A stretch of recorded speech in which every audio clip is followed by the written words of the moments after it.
Good morning.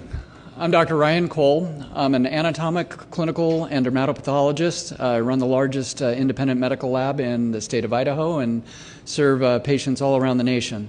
I'm grateful to be here to speak about science.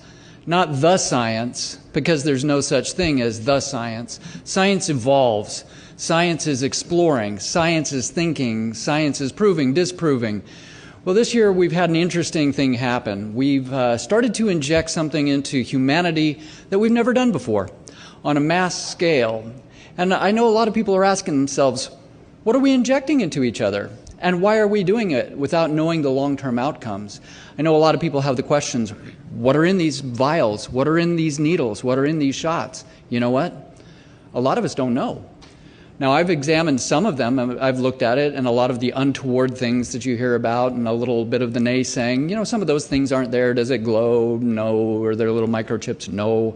Are they magnetic? Well, it's interesting. A couple of jars are. Not all jars are either. So I would like to know why.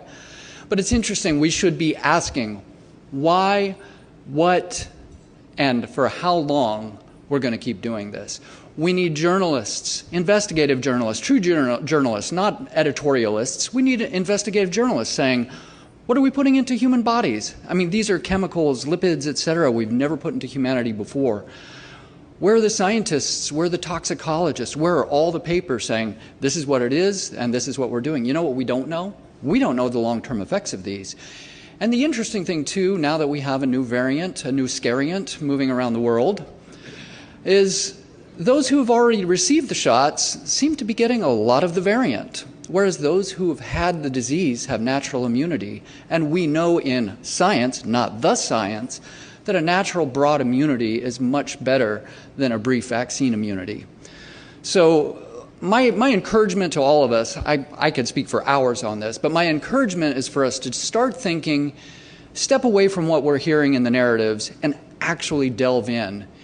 And let's not put humanity at risk. And one more thing, as mandates are starting to happen and employers are threatening their employees for not being willing to be a subject in the largest experiment on humanity ever without informed consent, without knowledge of the long-term side effects, disease, death, fertility issues, cancer issues, autoimmune issues, it is time to step back and stop this. This is not science. This is tyranny with a needle. Let's stop.